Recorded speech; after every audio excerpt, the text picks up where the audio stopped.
My name is Salim Amin, son of Muhammad Amin, world-famous photojournalist. This was Dad's favorite city, Addis Ababa. 14 years ago, Dad was in the thick of it. He rode into town on the leading tank, filming the crowds, ecstatic at the overthrow of a hated regime.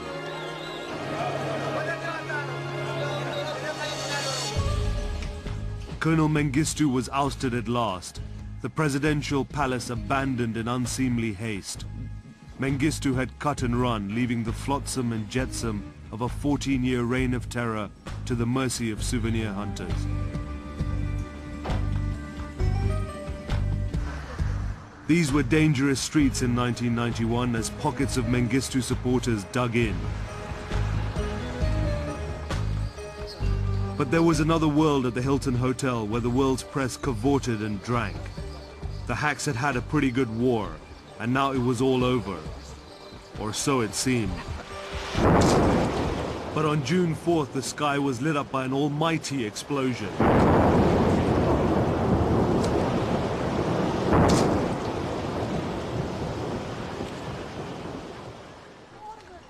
Filming from his bedroom balcony was Dad, and watching the pyrotechnic spectacular with him was Michael Burke and Colin Blaine, both BBC correspondents. They all decided to get out into town to see what on earth was going on. Vehicles were in short supply, and of course your dad being your dad, He had a car. He had a car. He had hired a taxi about a week earlier, and he just didn't bother giving it back. So we had a Mercedes taxi with the meter still running for a week, but it was ours and we could use it. The decision was taken that there would be good pictures, there'd be interesting pictures. I wanted to be there, and there were only a few seats. You know, the Mercedes could only take 5, and so 5 of us went down there. We thought we were going in for the aftermath.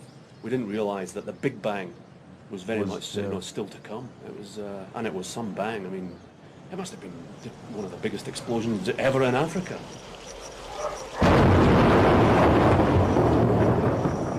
So the camera team drove off in the direction of the explosions.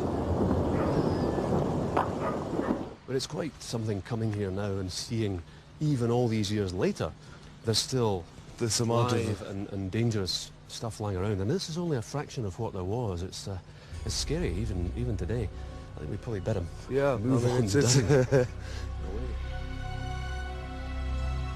Mengistu's army was the biggest in Africa, and 14 years on there are still rusting and unstable shells, detonators and hand grenades.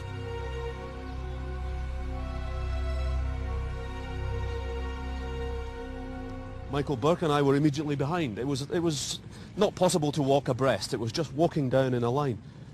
And as we walked down, that was when there was suddenly this most ferocious bang.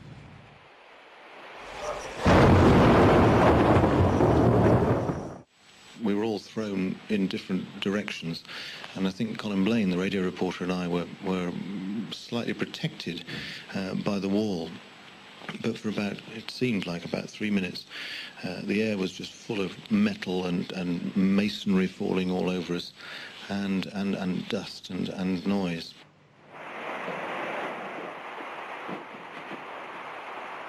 The damage was to his arm. His hand was fine. His hand was a perfect hand. But then from the wrist to the shoulder, it was horrible. You know, it was shredded. Some of the bones had been blown away. It was just dreadful. And he must have been suffering terrible pain. He kept asking me, am I going to die? And of course, the only thing you can do when someone is like that is to reassure them, even though I didn't know, but was to say, no, you're going to be fine. Everything will be fine. We'll get you out. It's only your arm. And so he showed great fortitude. He was very brave. I mean, it must have been terrible. I had to leave him because we needed a vehicle. And I